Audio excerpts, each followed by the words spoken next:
Hello and welcome to another edition of Deal Hunter. I'm your co-host, Mitch Flax. Alongside of me, virtually, per usual, but in a much better location, my good friend, Tom Staub.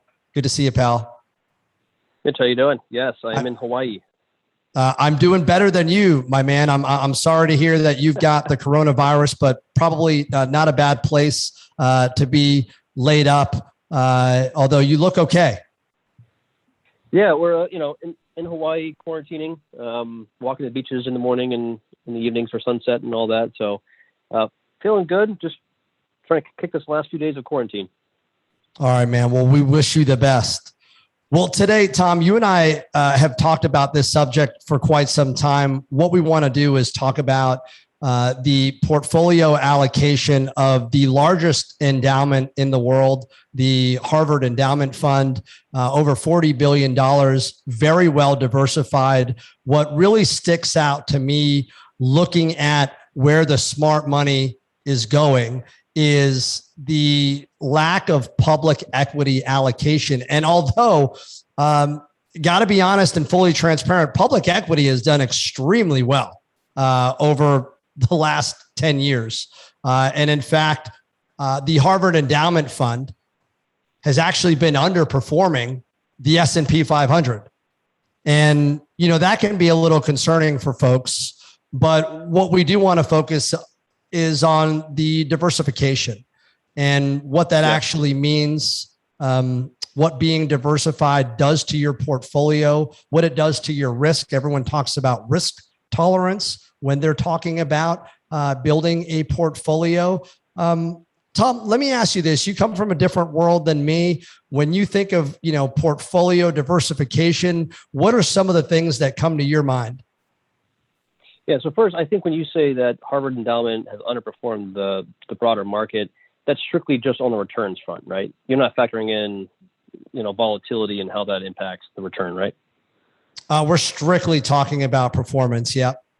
That's right. Yeah. So, this is really important because I think a lot of people do the same thing. And as you know, from your experience on Wall Street, you have to factor in the risk premium and the risk of your portfolio versus the return, right? So if you're all the stocks and you're option trading, for example, maybe you make 25% in per annum, but your volatility and risk is so high that when you net it out, it looks pretty bad in the end. Versus maybe the Harvard Endowment, maybe they're at 9-10%, but I bet that chart is very linear, very little ups and downs, right? So that's the ebb and flow, and I think that's also how I look at it is, do I want to make 2-3 points more of my portfolio, but have swings of 20-30% more? Or am I okay taking a smaller return for the safety of my assets? And I think I look at it depending on where you're at in your journey. If you're starting out and you're just a small player and you need to make bigger returns, accumulate wealth faster, you have to take bigger swings. You have to take on higher swings of risk.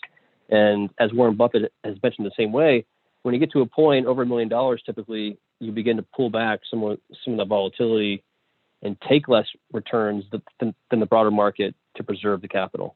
So that's how I look at it. I also look at it on a way of cross correlation of risk, and I think you'll talk about that pretty soon here. Yeah, no, I agree with what you're saying. And coming from a world where my focus was working with financial advisors, I was a financial advisor myself. I think I can look back and see how we actually built portfolios utilizing a free tool, although you could pay for this tool and have a little bit more analysis.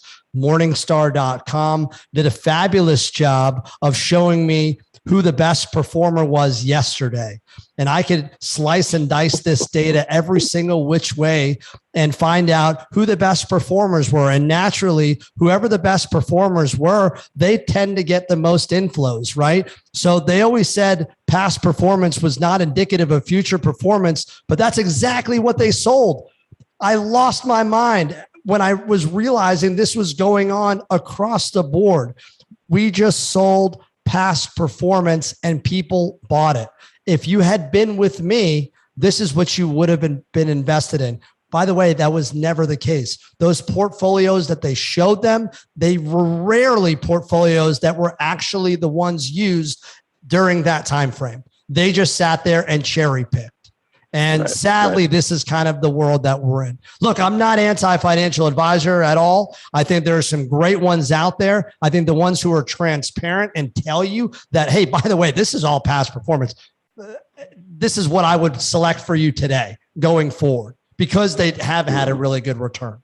So I think the key is, how do you actually identify what your portfolio allocation should be? How should you allocate your current money and make those decisions for the overall health of that portfolio? And what I wanted to focus on today alongside you is really talk about the portfolio diversification and construction of smart money. So what I'm going to do right now, I'm going to share my screen here. Okay, Tom, as you can see, the amount of public equity invested by the Harvard Endowment is rather small compared to most individuals where you're looking at their portfolios. It's probably 80, 90% allocation to the public equity. Now, granted, I said this, public equities have done very, very well. And actually their lack of weighting for them actually cost this portfolio quite a bit. But I think what's important here is you look at the amount that is invested in private equity, hedge funds, real estate. That is what's actually going to help you mitigate that risk and also give you some advantages from a tax perspective as well. So we're not just talking about portfolio construction from just looking at mutual funds that's comprised of stocks, bonds, maybe some precious metals in there, maybe some real estate, although that's going to be primarily REITs, which do act differently than the traditional real estate market. Yep. Tom, So when I look at this, the first thing, and this kind of goes back to my earlier point, a $42 billion endowment, right? The reason you don't see real estate higher here is because, and actually there's a video back in 2009 by Warren Buffett. He said, look, if I had the ability to acquire 100,000 homes, single family home rentals, and then properly manage them at scale, I would do it in a heartbeat. There's no better investment. The problem with when you're at this level of wealth or value of $42 billion, it's incredibly hard to deploy $2 billion, for example, which would be 5%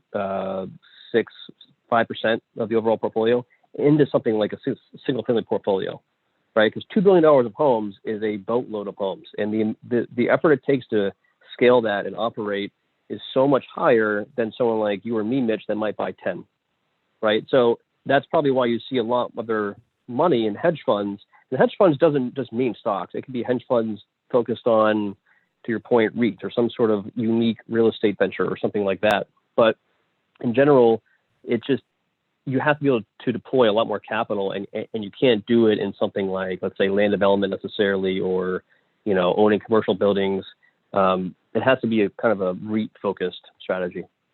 Yeah, what I'm more interested in, and I'm not saying that the Harvard Endowment is the end-all, be-all of all portfolios, because the reality is they have actually been underperforming. It's been addressed. What I thought was more important was the actual allocation. So perhaps those underlying investments that they're buying necessarily hasn't been performing as they had expected. But let's be honest, the public equity market is very frothy. You've got essentially really no control. Do you understand what your company is actually doing with the money that you're giving them? I think, to me, as a real estate investor, I actually like to know what my investment, what my money is doing. I like to actually see the building. I like to see the tangible asset. And there's also a nice component that comes along with this. Yeah, you get a very nice tax efficient investment rather than these investments in the public markets. So you've obviously got to have a specific acumen in order to digest a lot of the information being thrown at these investments. I would have no idea how to evaluate a private equity investment. Do you? Yep. Yeah. No. Depending on what it is, right? Depending on what it is. But for the most part, Yeah. I'm not going to be able to No. digest that information for an existing business that I have no idea about. And, so they certainly have the folks there. Hedge funds, look, they come in all shapes and sizes. My good friends run a small cap hedge fund. It did 240% last year. They have $70 million in AUM and they are looking for growth. And I'm like, good God, if you guys were a 1940 Act mutual fund that showed you did 240% last year, you would have everybody, their mothers and grandmothers, their children's tuition, Yeah. all look invested at Ark because Invest, right? What's that? Ark Invest, right? Kathy Wood started at 45 million back in 16. She had, 100+% returns year over year. And now she's at 70 billion in AUM, right? It's incredible. It's incredible. So I always like to point that out as far as how smart money is actually building out these portfolios. And I just want to make awareness for folks who have investments in the mutual fund world or buying stocks or bonds or even crypto. By the way, Bitcoin was the number one performing asset class or asset in the last decade, by the way. As a return, right? Yeah, as a return. As a return. Granted, we had a roller coaster of a ride. I own a little bit of crypto. I was very late to the game. I've been anti all of that because I'm probably scarred. When I first got started in the financial services business, the tech wreck had just happened. So I saw a lot of companies that had actually no revenues. And so that really sticks in the back of my mind when you actually look at true valuations. And, let me ask you this. When you're looking at real estate, Tom, how do you actually put a value? What are some ways that you actually put a value on the investment that you're looking at, whether it's land or perhaps a multifamily deal? Yeah. So when you say value, you mean just pure valuation, or are you referring to kind of the balance between risk and return? I think both would be great responses. Yeah, it's kind of common to what I talk to my clients about, in that, each person is at a different part of their journey, right? Again, if you're talking to me and you have $20 million and you say, Tom, I'm sitting on 10 million of cash, where do I put it? You're different than the guy or gal who's starting out with 100 grand trying to buy their first rental, right? On the former, I don't think you're necessarily at a point of capital growth necessarily, right? So we're looking for things that kind of similar to how you look at stocks and whatnot, the Sharpe ratio, and just how much volatility is it and how much demand will there be there for that product in the future. So for example, think of it as like self-storage units, right? Those are pretty linear assets. They don't really have much volatility. They're pretty stable, 6 to 10% cap rates. So when you begin to, in my opinion, switch from the growth to the preservation and just income side, you begin to pick up those assets that are really consistent, low volatility, linearity in their income. So that can be, again, things, not that I would condone this, but laundromats, for example, can be very consistent as well. Self-storage, mobile home parks can be fantastic. And then on the flip side, if you're trying to do more of the growth side, you're smaller, you might be looking at things like flips or maybe land development deals where the exit is substantial, right? Or something like hospitality and hotels, where you buy underperforming, get it up to performing, and then sell it at the exit for a much bigger multiple. So it all depends on where you're at in the journey, first of all, and it also depends which category you're playing in. But I do have metrics for each of those categories depending on what I'm looking at. Yeah, well said. One of the things that I always think about too is how much do you put into real estate? And, we saw Harvard with the 7% allocation and 7% of $42 billion. That's a large chunk of change. And, they may not want to be in the real estate game. They may not want to be invested in actually the real estate itself. Maybe they think it's too frothy. I don't know. But I will tell you this, when I look at real estate as an investment today, I think when most people hear real estate investing, they hear single family housing. And I will say single family housing is an asset class. It's not an investment. Depending, right? I mean, what about rentals? Sure, rentals are, but for individuals who are buying a home to live in, those folks, it's actually a liability. It's the largest liability. Yeah, it's the conventional wisdom of owning a home. One, it depends. I think if you're buying above $500,000, owning a home usually doesn't make any sense. And I know we'll get a lot of pushback on that comment, but it just, you run the numbers and I'm telling you, it just doesn't. One, because of opportunity costs, right?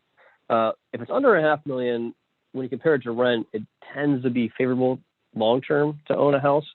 But again, still a liability because it's sucking out cash flow month to month. Exactly. I think it is a liability. Now, they do ask me quite often, about the real estate market, about the stock market. What do you think? What do the valuations look like? Is it the right time? Is it the wrong time? There's never a right or wrong time to start investing. And what I recommend for anybody who wants to dip their toe in the water, you can do it slowly. You can dollar cost average into many investments. Now, a lot of the real estate deals that you and I work on with the private placements, that's really not a great way to dollar cost average, right? Dollar cost averaging into real estate, unless it's a publicly traded security, that's really the only way to do it. But I think you lose a lot of benefits in that. I think the benefits of private placement, specifically when it comes to real estate deals, whether they be a build to suit, triple storage, industrial, all of those types of investments, you are going to miss out on predictable returns backed by tangible assets that are extremely tax efficient. And that is something that we really didn't see coming from the world of publicly traded investments. The publicly traded investment world is made up of companies that you have no idea what they're doing. You have an idea, maybe, of conceptually of some of the things that they're doing, but you don't know everything that they're doing, nor do the people that are selling you those securities know everything that those companies are doing. And certainly, if you're buying mutual funds, there's hundreds of companies in there that even if one of those companies hits it big, the attribution, the actual return that it will have back to you is going to be negligent. It's not going to do much. And so, I just look at some of these other private deals, and the best part about it is they're non-correlated. So the market could go up. And when I refer to the market, I look at, call it the S&P 500. I think everyone refers to the market that way. The market is going to react in tandem, and most of your investments are going to move in one direction. And I think for a lot of financial professionals out there, they will always tell you, and maybe the folks who have sat on the other side of the desk, they will tell you, yeah, they told me to be well diversified because when one goes up, the other one goes down, and vice versa. And therefore, I've mitigated my risk because I have all of these different asset classes, but they're all publicly traded. Yep. Yeah. I mean, it's tough. I mean, I have my own kind of weight of my own. I have stocks and everything else too, and I have a variety of different real estate assets. And long term too, I'll be as I move towards the growth stage, which I'm getting to closely, or moving away from closely or soon, and then moving into the preservation stage. I'll be buying things. I'm looking at water companies and sewage companies for the income it produces in perpetuity. Right, very stable, low return, 6 to 8% cap rates, but they're just, the linearity is just solid, right? So I am very concerned about the ups and downs of things like Bitcoin and stock markets and all those, and even off-market deals to some extent. But you have to figure out where in your journey you are, and eventually you want to find your spot in a place where there's a lot of linearity. What is known as the Sharpe ratio is very favorable to you. And that's the journey. You go from growth to that linearity of a portfolio. That's how I see it. And I don't know that the Harvard Endowment Fund, it seems like a lot of what they have to deal with is just scaling and the ability to deploy capital at much bigger amounts than the individual investor, which is why you see the weight towards hedge funds and PE. Yeah, for those folks who are looking to make investments into the real estate space, being it probably their first investment getting in, what are, we've said this before, but, what are the top three things that you would do to actually evaluate some of these private real estate investments that, maybe some things that you wish you had known before you made your first real estate deal? It's a great question, right? Again, when I talk to my clients, I get the same question: is this the right one for me? And I have to ask them questions in return. And often, what I'm trying to figure out is, do they need income or do they need growth, right? And I say that because some of these, private placement deals, the exit might be year 5, and all the return might come in year 5, right? So, and that sort of vehicle or investment vehicle, you should be caring about growth. And then conversely, like your Irish deal, for example, that has cash flow from day one, that's a deal where, great, not the mass amount of ROI that you would need for a growth portfolio, but it has great linearity. It has passive income from day one, right? So that's an investment for someone who's in the later part of their journey, looking for the linearity. So, I try to figure out with these investors, where are they again in that journey? Because if you're in the growth phase, you don't mind getting returns at year 5. And conversely, if you're at the income phase, you definitely mind and you want returns in year 1. And I think that's probably the biggest knock on any private deal. It's illiquid. Okay. And even in Harvard's report, they will tell you that investments being illiquid, it does create an alternative set of issues. So it's something that you've got to plan for. It's something that you've got to be prepared for. Your capital usually is not going to be accessible for a given amount of time. And working with a reputable developer and sponsor, you'll have a better idea of how long your investment will be tied up on. But it does have some benefits, because as we've seen, that money coming back to us each month or quarter or annually, that money is return of capital. So we don't have to have a tax associated with that. The nice thing about that goes on for a few years until we do get our money back. And then ultimately, if you've ever heard of a K-1, which is a tax form that is spit off by the limited partnership of losses, that actually helps you offset those long-term capital gains when the investment is actually being disposed and being sold. And so I do think those benefits really do offer investors something unlike anything else out there that I've seen in the public markets, something that's tangible. And I do like the regional aspect of investing, where I live, or investing in the state I live. I know where Lockhart is. I go get barbecue in Lockhart. I know where TCU is, the student housing there. I've got friends who have kids that go to TCU right now and actually have issues finding housing. So I think that relative knowledge of knowing where some of the investments are and in relation to where I live, I think that can be important too, for anybody investing wherever they are. Now, there's also geographic diversification as well that one could argue, but maybe the first, as you're getting used to how these investments work, maybe staying local will give you just, make it a little easier for you to get involved. Because I think it's just a phenomenal asset class, as long as you understand that your money is going to be tied up for a little bit. Yep. All right, man. Well, that's all I got today. You got anything else to add? Awesome. Yeah, I think, again, the intent of this was really to help you all. One, let's look at the Harvard endowment fund, the smart money, if you will, understand how they're doing it at scale, but then bring it back down to earth to the average Joe Schmo to understand how that might not be necessarily the best way to, or the North Star, but take some lessons from that. And then in turn, how we look at it personally in our own lives. And again, for me, it's always going to be that growth to linearity of passive income or income journey and where you are on that spectrum. So hopefully that was all helpful for everyone. Yeah. I mean, I think exactly what you were saying.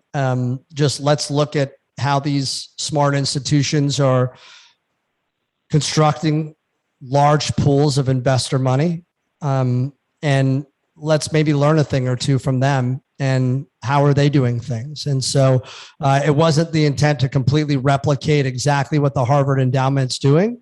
But if I've got a portfolio perhaps of 100% that's stocks or bonds or just, mutual funds, hey, maybe we opened up your eyes a little bit today. Maybe you'll say, okay, you know what? I want to learn a little bit more about some of these deals. Maybe I want to learn a little bit more about hedge funds. So keep in mind, there are limits. You've got to be an accredited investor to invest in a lot of these private deals. What that means is you've got to at least make $300,000 the last 2 years filing jointly, or you've got to have $1 million in the bank that doesn't include your personal residence. And when I say in the bank, it's any type of asset or investment. If you've got an investment property already, as long as it's worth $1 million, most real estate investments will make you go through an accreditation process. So just keep in mind, it's not available just to everybody. Yep. Yes, sir. Well, man, feel better, and we'll see you guys next time. Cool. Thank you.